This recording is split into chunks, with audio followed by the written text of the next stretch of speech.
प्रश्न हा आहे की गेल्या 3 महिन्यामध्ये 3 मोठी प्रकरणं महाराष्ट्रात झाली.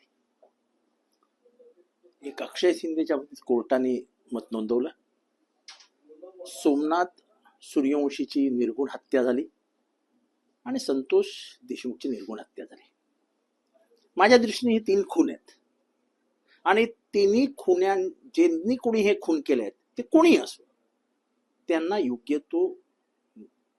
त्यांना योग्य ती शिक्षा झालीच पाहिजे आणि ज्यांचा खून झालाय त्यांना न्याय मिळाला पाहिजे. आता परभणीमध्ये कोणीच बोलायला तयार नाही.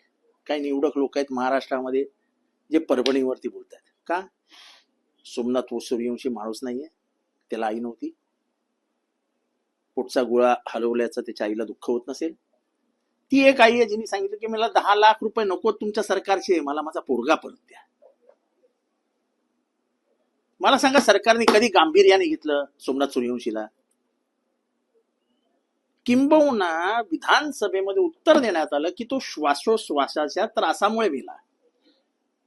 खरा सोमनाथ सूर्यवंशी ह्याला निर्गुणरित्या मारण्यात आलं आणि तसा पोस्टमॉर्टम रिपोर्ट आहे की तो बेदम मारहाणीत बसलेल्या धक्क्यामुळे मेला. अच्छा, तो कुठे मेला सांगायला तयार नाहीत. तो मेलाय, तो कारागृहात मेलाय, तो पोलीस लॉकअप मध्ये मिळालाय. मग तो कसा मेला, किती वाजता मेला, त्याला औषध कधी दिलं, त्याला हॉस्पिटलमध्ये नेलं कधी? काही उत्तर, कुठलेही उत्तर सरकार द्यायला तयार नाही.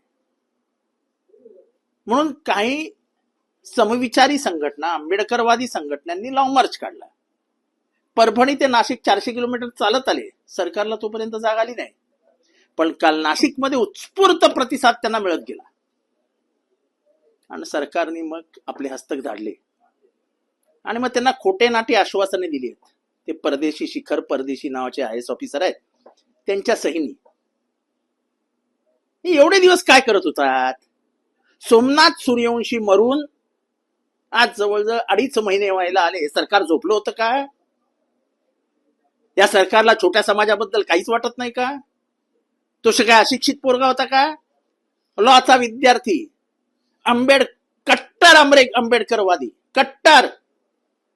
मी कोरोनामध्ये आजारी होतो, तो माझ्या ओळखीचा नाही, पाळखीचा नाही. पण जेव्हा मी खूप गंभीररित्या आजारी आहे आणि कदाचित माझ्या वाचण्याची क्षमता कमी आहे, तेव्हा या सोमनाथ सूर्यवंशीने ट्विट केलं होतं आणि फेसबुकवर लिहिलं होतं की जितेंद्र आव्हाड हा लढवय्या योद्धा आहे, हा लढवय्या कार्यकर्ता आहे, ही लढाई हा जिंकेल. तो सोमनाथ सूर्यवंशी हा माझा विचाराने भाऊ लागतो.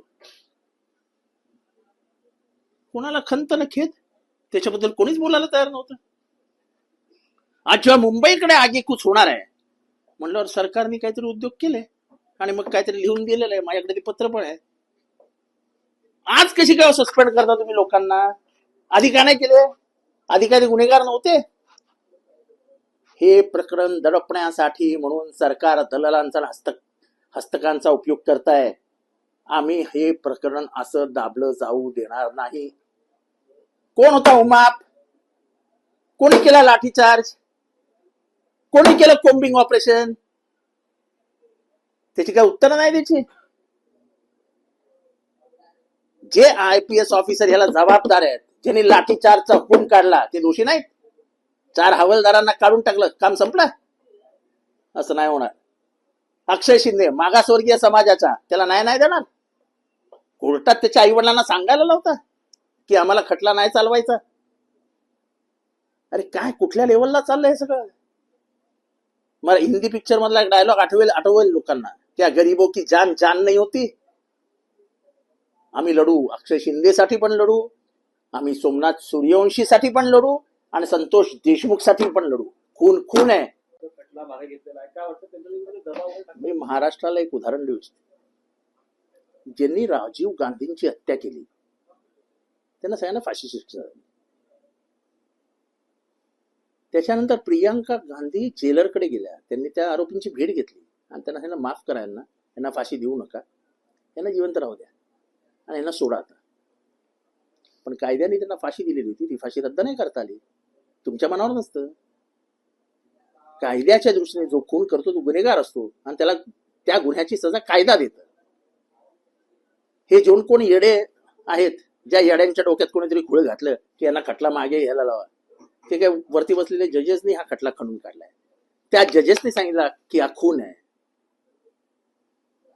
त्यांनी सांगितलं बॅलिस्टिक रिपोर्ट, म्हणजे जेव्हा बंदुकीची गोळी लागते तेव्हा ती किती अंतरावरनं लागली आहे हे ठरवण्यासाठी काय केलं जातं, तर बंदुकीची गोळी ज्यांनी छिद्र पडतं त्याच्या बाजूला दारू किती पसरलेली आहे ह्याच्यावरनं ते किती लांबनं मारली हे समजतं. आणि हे तर ते म्हणतात की असं जवळनं मारलं ठाक. आणि अशा वेळेस ते काय कोर्टात जाऊन तुम्ही काय जाणार, कटला आम्ही मागे येतो संपला. कोर्टाने सांगितलं ना हा खून आहे, कोर्ट एकदा सांगते खून आहे, तेव्हा त्याला तर खटला पुढे चालणारच. हा मूर्ख कोण सल्लागार यांचा ज्याने सांगितलं की खटला मागे घ्यायसाठी कोर्टात जा, त्यांच्या आईवडिलांना कोर्टात पाठवा. पॉलिटिकल दबाव, सामाजिक दबाव, आर्थिक दबाव, सगळा दबाव त्याच्या आईवडिलांवर टाकला गेला. ज्याची आई सांगते की अहो तो फटाका वाजवू शकत नव्हता, तो आमचा पोरगा काय बंदुकीला हात लावेल, त्याची आई सांगते की खटला मागे घ्या. आम्ही काय वेडे आहोत काय? महाराष्ट्रातील लोक काय दूधखुळी आहेत की त्यांच्या आई वडिलांवरती प्रचंड दबाव टाकण्यात आला हे लोकांना कळत नाही का? उद्या सोमनाथ सूर्यवंशीची आई पण म्हणेल की जाऊ दे, ज्या आईने सांगितलं की तुमचे 10 लाखाची भीक मला नको, माझा पोरगा मला परत द्या, तुम्ही असा किती जणांशी खेळ खेळणार आहात? या महाराष्ट्र सरकारचा माझा प्रश्न आहे की असा खेळ किती जणांशी खेळणार आहात तुम्ही?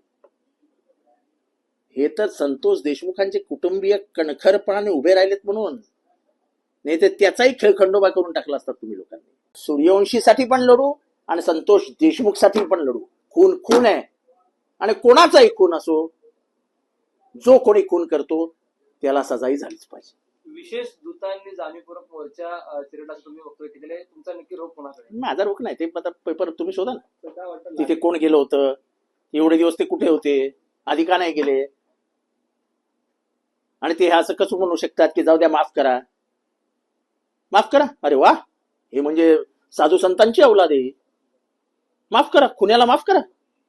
त्या पोटच्या गोळगाय गेला त्या बाईच्या, सेकंड इयरला म्हणजे लॉ करत असलेला विद्यार्थी हातातनं जातो आणि आपण खुशाल बोलायचं माफ करून टाकावं. अरे वा, माफ करा. तुमच्या घरातला कोण मेला तर असं खुनात माफ करा म्हणजे सांगा ना संतोष देशमुखच्या घरच्यांना जाऊन जाऊ द्या माफ करा वाल्मिक कराडला. का तिथे राजकीय समीकरण जुळत नाहीत ना, म्हणून वाल्मिक कराड, आणि इथे काय आपलं राजकारणाशी घेणं देणं नाही, माफ करून टाका. वाल्मिक कराड पण दोषी, त्याचा आका पण दोषी, संतोष सूर्यवंशीला मारणारे पण दोषी, आणि अक्षय शिंदेला मारणारे पण दोषीच. बाबासाहेब आंबेडकरांच्या कायद्यानुसार न्याय समान असतो.